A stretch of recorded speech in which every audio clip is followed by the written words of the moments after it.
I spent $6,400 to help my cousin make her move overseas. Then out of nowhere, I got a text, "You're not invited to her farewell dinner. It's more of a family thing." When I told my mom, all she said was, "Why are you making this awkward?" So I didn't push it. I just let it hang there.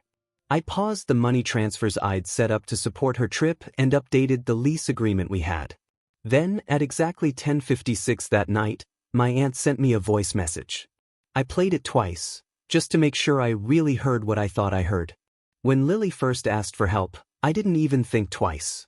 That's just the kind of person she's always been, big ideas, big dreams, but always relying on someone quiet in the background to keep it all from falling apart. She was heading to Berlin for some art program, and it sounded like something important to her. I was in a position to help, so I did. I covered everything: her flight, the visa costs, the deposit on her apartment, even the first 2 months' rent. All in, it came to $6,400. It wasn't a loan. It wasn't some favor with strings attached. I helped because I believed that's what family is supposed to do. I didn't expect a gift or even a thank you card. I just wanted to be part of the moment when she left. To hug her goodbye. To feel like I mattered. She told me the farewell dinner would be small and low-key. She brought it up casually one day while we were going over her embassy documents. Said it'd just be close family and a few of her inner circle. Nothing formal. I assumed I'd be included. She always called me her favorite cousin. I helped her build her resume from scratch. I reviewed every grant application she wrote. I even paid for her groceries when she was too overwhelmed to shop during finals. But then, the day before the dinner, at 3:42 p.m., I got a message from her mom. My Aunt Claire. She wrote, "Hey, just a heads up. We're keeping the dinner really small. It's more of a family thing. Hope you understand." I just stared at it, wondering if I'd misunderstood the tone. Then the meaning landed. More of a family thing meant I wasn't part of that circle. There was no call. No actual explanation. Just a quick message dressed up in emojis like everything was totally normal. I didn't respond. Didn't ask for details. I just sat down, opened my banking app, and froze the account I'd set up to help cover her expenses abroad. And it wasn't because I was angry. I did it because, for once, I needed to draw a line and protect my own space. I used to believe that staying quiet was some kind of strength, but really, it just made me invisible. Next, I logged into the rental site and removed myself from the lease. She hadn't even moved into the place yet. And then, late that night, 10:56 again, another voice note from my aunt showed up. I listened to it twice. Her tone was calm, almost like she'd rehearsed it. "Sweetheart, we're just trying to keep things simple. It's not personal. You're making this awkward." That word, awkward, stuck with me. Like I was crashing an event I had no business being at. Like I was the problem, not the one left out. So I stayed quiet. I lay there in bed, staring at that text from Claire like it held some secret code. Just a heads up. It's more of a family thing. And the worst part? This wasn't the first time something like this happened. And that's what finally got to me. Not the dinner. Not the money. Not even the message. It was the moment I realized this had been the pattern for years. Over and over again. Different occasions. Same treatment. I just hadn't allowed myself to admit it before. I thought back to Lily's graduation. I paid for the catering and hired the photographer because I wanted it to be special for her.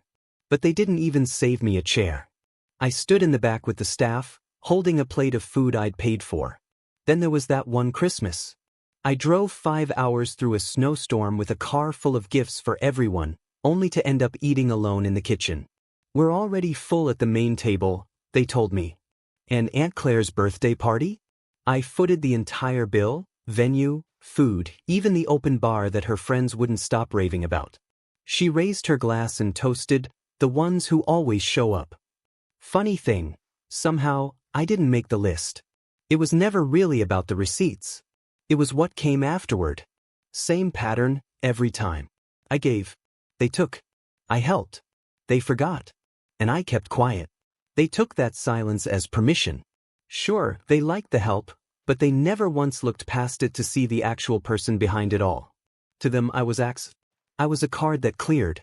A contact who always picked up. I wasn't family. I was funding. That realization hit me like a slap. Every time I made the effort to show up, they made sure I wasn't really seen. Not with outright rejection, but with little omissions. Quiet exclusions. They wrapped it in fake politeness. With lines like, "We didn't think you'd mind. You're so easygoing. You're always the reliable one." And that last one stung the most. Reliable. It sounds like respect, but it feels like a job you didn't apply for. That night, I sat at my desk and opened my inbox. I typed Lily into the search bar and started scrolling through 6 months of emails. 47 in total. Flight itineraries.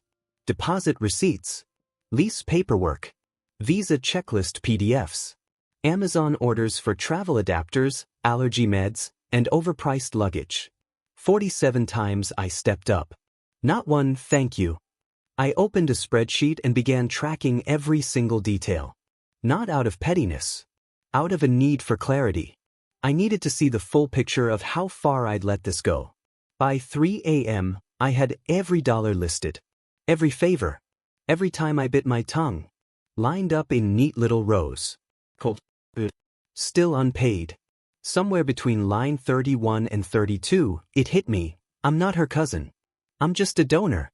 A ghost with a checking account. And ghosts? They don't get invited to dinner. I didn't eat that night. Didn't sleep either. But I remembered. Every bit of it. I remembered Lily saying once, half laughing but dead serious, "I don't even know how I'd survive without you." Well, now I did. She never planned to survive with me. She just assumed she'd never have to manage without me. At exactly 7:12 the next morning, I was sitting at my desk, one hand wrapped around my coffee mug, the other holding my phone. I stared at my banking app. The $6,400 transfer was still sitting there, waiting on her end. I tapped the button to cancel it. No alert would go out, no message.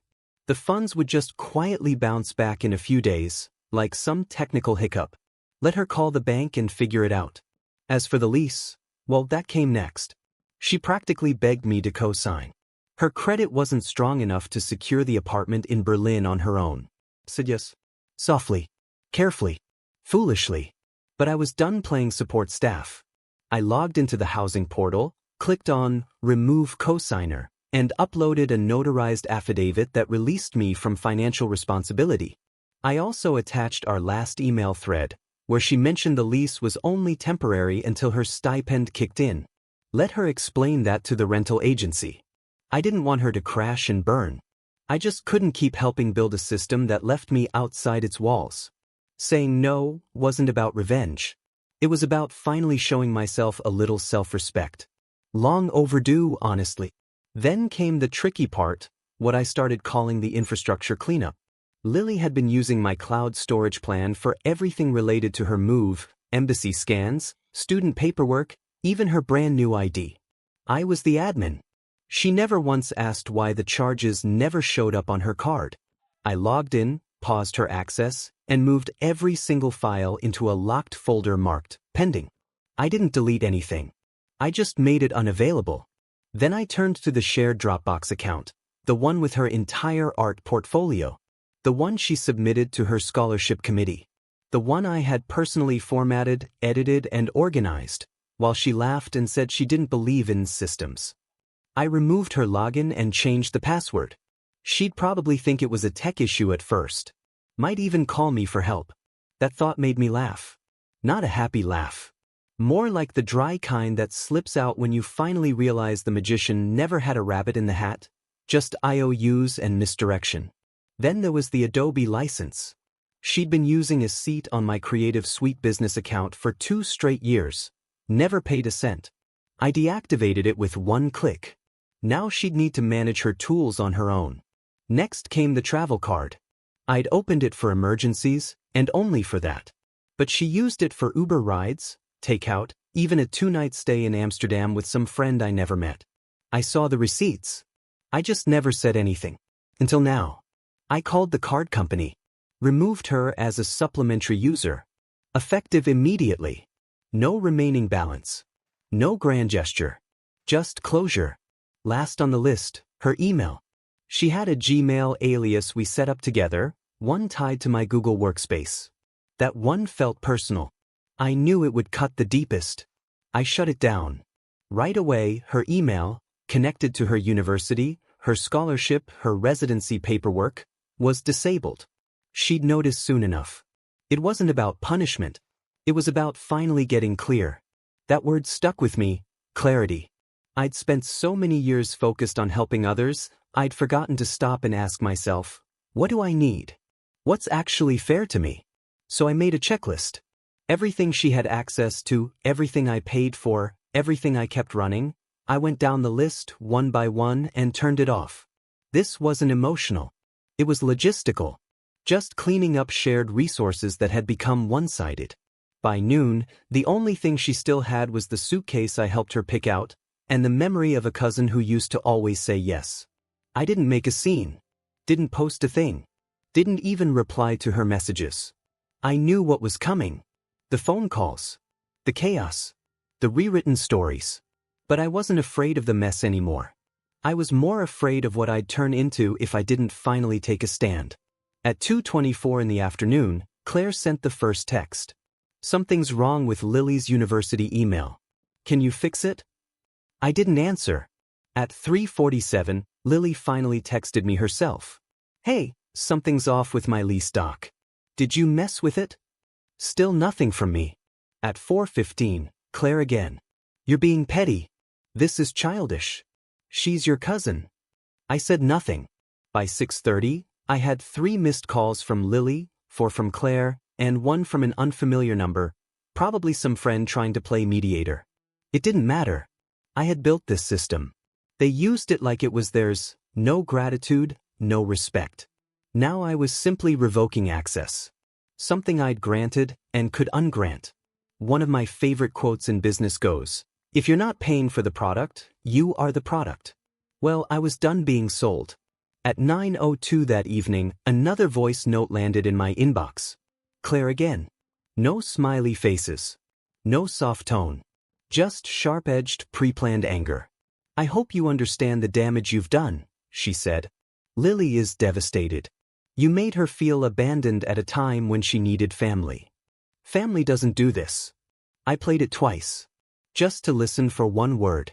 One word that never came. Thank you. She never once acknowledged the money, the help, the hours, the sacrifices. Just feelings. The ones they always turned into weapons the moment the system stopped working in their favor. So I archived the message and opened a fresh document. At the top, I typed the title, They Never Said Thank You. I knew keeping a record wouldn't fix anything that had already happened. But it helped me see the pattern I'd spent years pretending wasn't there. A pattern where love had requirements, but gratitude didn't. Entry 1, $6,400. Entry 2, my silence. Entry 3, her seat at that dinner. I wasn't invited anymore. And now neither were they. Not to my life. Not to my time. And definitely not to the system they'd mistaken for their inheritance. By evening, my phone looked like a war zone. 21 notifications stacked up, missed calls, voicemails, texts, all escalating fast. It started quietly though. Claire popped into the group chat with a message. He's ignoring us. This is totally unnecessary. Lily sent a gif of a crying puppy, silent but loaded. A plea and a weapon all at once. I left their messages on read. They were fishing, desperate for any reaction. But I gave them nothing. At 8:47 p.m., an unknown number called. It was a private investigator Lily had hired to get my phone line reinstated. I let it ring out, over and over, before silence took over. At 9:15, a text came from one of Lily's friends, someone I barely knew. She's emotionally overwhelmed. I typed nothing back. Then my mom called. Her voice shook. Why are you doing this? You're making everything worse. We just want to talk. I hit ignore. I was done trying to reason with a mob. Next came the group email, subject line, urgent family discussion. Hours of drama boiled down to paragraphs filled with accusations and bullet point demands. Violation of trust. You cut off all shared access. This caused emotional distress. Lily is traumatized. Demand, Reinstate everything by 9 a.m. tomorrow or face escalation. I read through their guilt-filled rhetoric. We saved your half when you lost your job in 2019. You benefited from our generosity before. We only want what's fair. They painted themselves as victims. Family denied. Fairness demanded. But beneath it all, they were after compensation for emotional wounds. I typed no reply. Archived the email. Left it there.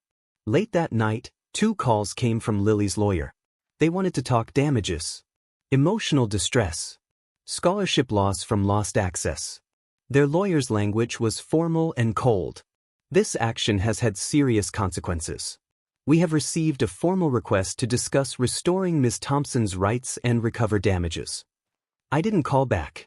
Couldn't. This was no longer family drama. It had turned into a calculated confrontation. Their goal wasn't reconciliation, it was reimbursement. At 11:03 p.m., my mom texted me.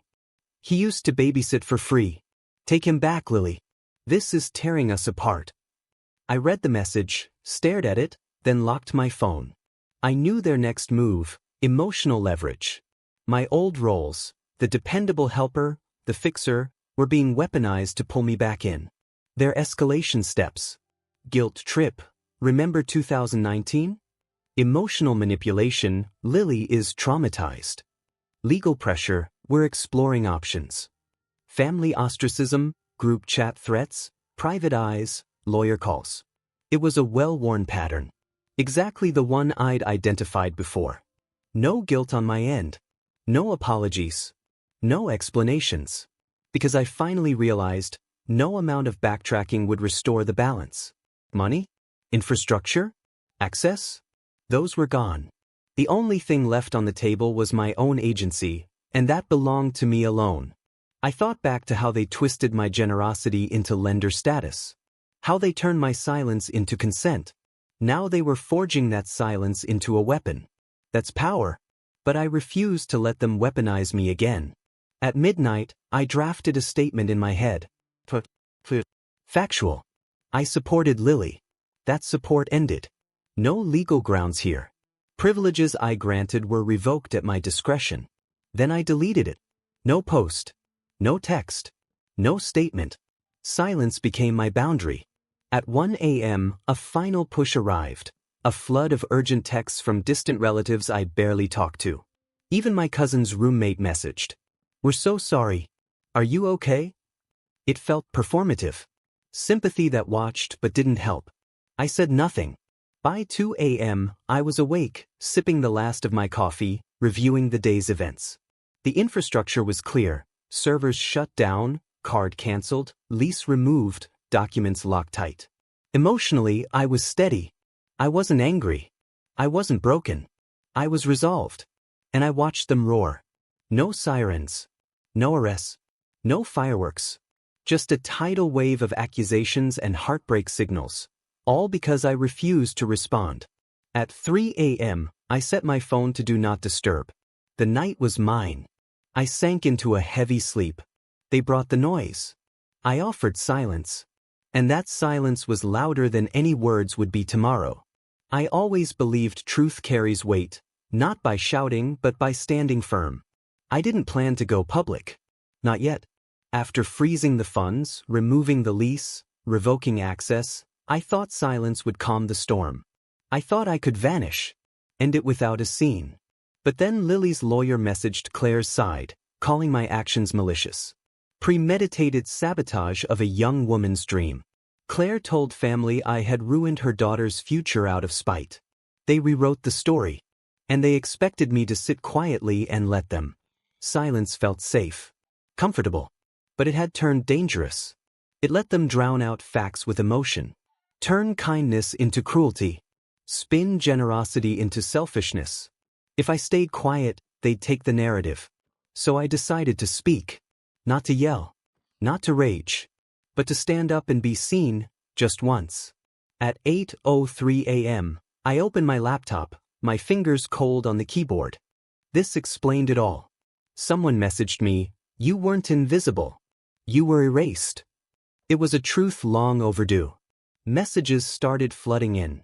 Cousins reaching out, coworkers offering support, acquaintances admitting they'd always wondered why I was left out. One friend messaged privately, "They've been gaslighting you for years. Glad you finally spoke up." At 12:42 p.m., Lily texted me. "Why are you doing this? You're only making it worse for me." I didn't answer. Because if she was upset, it wasn't really about me, it was about them. Someone else commented, "They turned generosity into guilt. You flipped the script." At 2:17 p.m., a mutual friend wrote publicly, "Truth is louder than tears." The tone was shifting. Then at 3 p.m., an email came from Lily's scholarship committee. They said due to discrepancies in third-party sponsorship paperwork, her housing approval was under review, pending verification. They'd seen the receipts. They were investigating. At 4:28 p.m., my phone rang with Claire's number. I let it ring out, then it went to voicemail. Her voice was calm but sharp. "You humiliated us. You broke her trust. This isn't how family does things." I listened twice and then deleted it. I opened the group chat. No tears. No desperate messages. Just silence. A silence so loud it filled the room.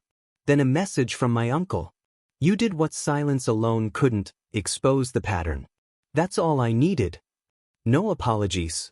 No excuses. No counterarguments. I didn't respond. I didn't explain. I didn't defend. The screenshots and captions said it all. The financial record carried the weight. The texts filled in the rest. They had tried to drown me out, with drama, tears, legal threats, emotional ambush.